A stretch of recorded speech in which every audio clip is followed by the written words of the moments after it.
বাজারে ছেয়েছে নকল পনির। টাফুকে পনিরের মর্যাদা দিয়ে গ্রাহককে বোকা বানাচ্ছে এক শ্রেণীর ব্যবসায়ীরা। তবে এখন থেকে সেই বিষয়গুলোর উপর নজরদারি চালাবে খাদ্য সুরক্ষা দপ্তর। শুধু তাই নয়, অধিক রাত্রে শিলিগুড়ি শহরের হোটেল, রেস্টুরেন্ট ও শহরে থাকা চা বা পানের দোকানের উপরেও নজরদারি চালাবে এই দপ্তর। তার জন্য তৈরি হচ্ছে একটি কমিটি। পুরসভা কক্ষে অনুষ্ঠিত হয় খাদ্য সুরক্ষা নিয়ে বিশেষ বৈঠকে মেয়র, ডেপুটি মেয়র, এনফোর্সমেন্ট দপ্তর সহ উপস্থিত ছিলেন দার্জিলিং ও জলপাইগুড়ি জেলার খাদ্য সুরক্ষা দপ্তরের আধিকারিকরা। এদিনের বৈঠকের মধ্য দিয়েই উপস্থিত দপ্তরের সদস্যদের দ্বারা তৈরি হয় একটি বিশেষ কমিটি। তারাই এখন থেকে খাদ্য সংক্রান্ত বিভিন্ন বিষয়ের উপর নজরদারি চালাবে। শিলিগুড়ি পুরসভার মেয়র গৌতম দেব জানান, শহরে বেশ কিছু রেস্টুরেন্ট অধিক রাত অবধি খুলে রাখার মতো একটা অভিযোগ আসছে দীর্ঘদিন ধরেই। সেই সমস্ত রেস্টুরেন্টগুলো যাতে নির্দিষ্ট সময় মেনে বন্ধ করে দেওয়া হয় তার উপর নজর দেওয়া হবে। শুধু তাই নয়, শহরে থাকা বেশ কিছু চা ও পানের দোকানও অধিক রাত্রি অবধি খোলা রাখার মতো একটা অভিযোগ রয়েছে। সেই সমস্ত বিষয়ের উপরও নজর দেওয়া হবে। এরই পাশাপাশি মেয়র জানান, কেউ যদি প্রশাসনের এই নির্দেশিকা না মানে তাহলে তার লাইসেন্স পর্যন্ত বাতিল করা হতে পারে।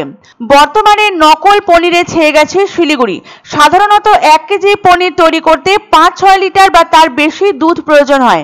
অর্থাৎ তৈরির খরচ, সেটিকে বাজারজাত করা সহ সমস্ত খরচ ধরে 1 কেজি পনির তৈরির জন্য কমপক্ষে 300 টাকা খরচ হয়।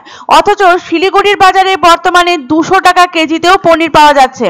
হাকিমপাড়ার Haren Mukherjee road, Haidarpara, Subhashpalli, Milanpalli, lake town সহ শহরের বেশ কিছু জায়গায় নতুন পনিরের দোকান গজিয়ে উঠেছে। বেশিরভাগ ব্যবসায়ী পনির প্রস্তুতকারকদের থেকে কেজি হিসাবে কিনে এনে বিক্রি করছেন পনির। অর্থাৎ যে পনির খুচরো ব্যবসায়ীদের কাছে 200 টাকা কেজিতে বিক্রি হচ্ছে, সেটা ওই ব্যবসায়ী যে আরো কম দামে কিনেছেন তার বলার অপেক্ষা রাখে না। জানা গিয়েছে, কম দামে দুধ কিনে তার সঙ্গে পাউডার দুধ, ময়দা এবং অ্যারারুট পাউডার মেশানো হচ্ছে। বেশি দিন সংরক্ষণে রাখতে এই কৃত্রিম পনিরে বিভিন্ন প্রিজারভেটিভ এবং রাসায়নিক মেশানো হচ্ছে। এই পনির তৈরির জন্য 10-12 ঘন্টা সংরক্ষণেরও প্রয়োজন হচ্ছে না, যার জেরে এগুলো অজান্তেই মানুষের শরীরে প্রবল ক্ষতি ডেকে নিয়ে আসছে। খাদ্য সুরক্ষা নিয়ে এবারে কড়া মনোভাব ব্যক্ত করলেন শিলিগুড়ির মেয়র গৌতম দেব। বিশেষ বৈঠকে কড়া বার্তা দিলেন তিনি।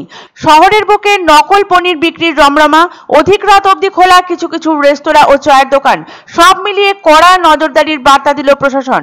শুক্রবার পুরসভা কক্ষে খাদ্য সুরক্ষা সংক্রান্ত এক বিশেষ বৈঠকে বসেন শিলিগুড়ির মেয়র গৌতম দেব। বৈঠকে উপস্থিত ছিলেন ডেপুটি মেয়র, এনফোর্সমেন্ট দপ্তরের প্রতিনিধি এবং দার্জিলিং ও জলপাইগুড়ি জেলার খাদ্য সুরক্ষা দপ্তরের আধিকারিকরা।